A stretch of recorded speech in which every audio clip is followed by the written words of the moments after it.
Because of the rain, I'm not quite sure when the show's going to start, Louise, but I know you're going to be ready and eager to go, aren't you? Yes, a lot of the questions have been, because we were supposed to have 2 shows, what we're going to do about that.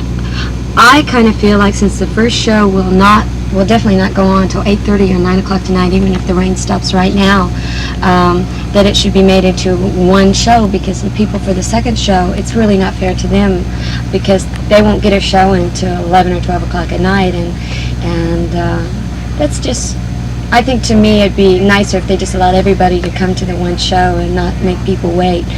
But it's not up to me, so I'm just hoping for the best thing for the fans. And also I was worried because they're trying to keep the shows divided. If it starts raining again, the second people not allowed in, they won't get a show at all. Does this happen very often? You must do a lot of fairs about now, so you've come across this kind of thing before. Oh yeah, only usually they ask me for my advice. They aren't today, so I'm just going to go out and give them a good show and do what I'm told. You don't like to get too many delays because it puts you behind. I imagine you're on a pretty tight schedule, aren't you? Well, no, because normally when the weather's good, I stay and sign autographs and stuff and don't get out till about 1 o'clock in the morning anyway. So as far as I'm concerned, time-wise, it won't mess me up. I'm just concerned for the fans. I know of a lot of fan club members here and things, and I can't help but care about them when they drive a long ways to see about me. Any new albums out that your fans would be interested in? Well, I have a brand new album that I'm just about to release another single off. It's I'm Not Through Loving You Yet album. And the new single is something very unusual for me because it's a Cajun-style song. It's called Goodbye Heartache. And I also did something in this album I had never done before, which is play the fiddle on a recording. And the name of that tune is The Eyes That Text Are On You. And also redid a song that I had recorded over a year ago, which is my favorite song I've ever recorded. So I'll be anxious for you to hear it, which is This Bed's Not Big Enough for the Three of Us. It's also my mom's favorite song I ever recorded. What is the magic behind the Mandrell name? It seems like between you and your sisters, everything just seems to be going rosy, at least from what we can tell. Hard work. We believe in positive thinking and hard work. I wrote a book, it's called The Mandrell Family Album, and I wrote it because of the attitudes that I was lucky enough to grow up with my family. They believe in positive thinking, and I kept reading all these books that said in spite of drinking, in spite of drugs, in spite of myself, I made it. That's, to me, the worst thing you can put out there, because a freak accident happens, people think, well, they don't have to take life seriously. I think it was important to say to people, hey, you work hard, you believe in yourself, you believe in what you're doing, and it'll happen. My little sister Eileen said it's so good to me. I told her that in interviews people were asking me, well, what do you want? If Louise Mandrell could have anything, what do you want in the next year, 5 years, whatever? And I said, Ernie, I don't know what to tell people. And she said, what do you tell them? And she said, well, I used to dream. And she said, things started happening bigger than what I could dream. She said, I can dream pretty big. So we've really been lucky, haven't we? And it made me realize that people should have dreams, but if they work really hard, the idea is to pass anything that they could have dreamed of having, because through hard work you really can do that. You know, we had a little backlash just recently with the Miss America pageant in the country. Do you ever have a hard time trying to put your finger on exactly what the public wants? Is there a fine line between looking glamorous or attractive? And certainly all you gals look just super. Do you worry about maybe crossing over just a little bit too far as are we starting to get a little too sexy maybe? Does that ever cross your mind? It's probably not happening. Do you think I'm too sexy? Oh, no. Thank you. Okay. You better say yes.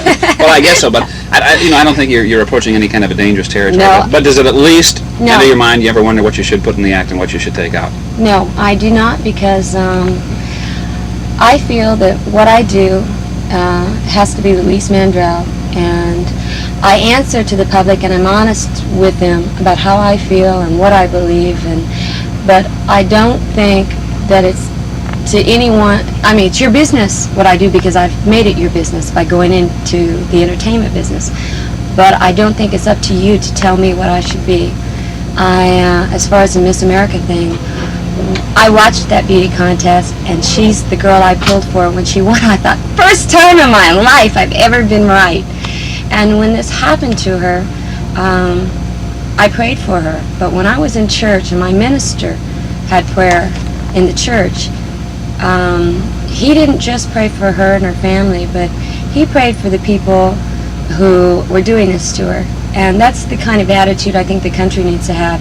Quit worrying about her, start worrying about the people who are making all of the bad things happen. And I guess pray for everybody. I can remember a time in my life that I got really upset by something that went down in the press, and which was another thing that pushed me a little harder to finish my book, because I don't like things that aren't true to come out in the press about my family, because I come from a very giving and caring and loving family, and I'm proud of them.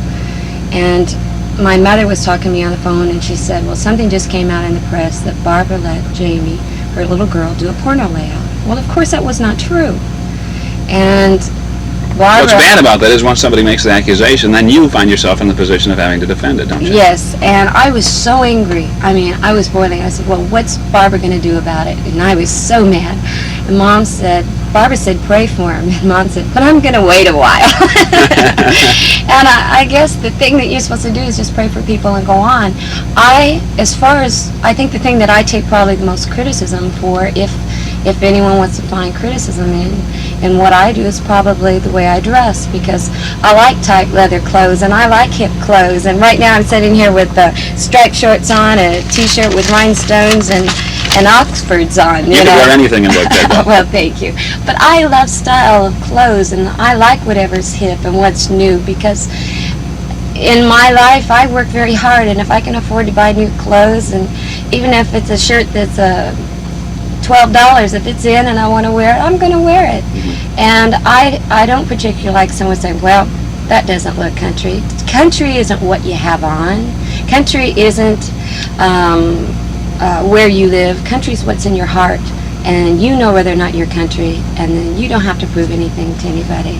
Well, you seem like a great role model for some young women, and in fact, probably anybody that's young men as well, who are thinking about going into show business or just trying to run their lives in the best way possible. It's a class act, and it's a pleasure to talk with you. Well, thank you. I think the one thing, though, if I could give anyone a piece of advice, will be that you will make mistakes in life. I have.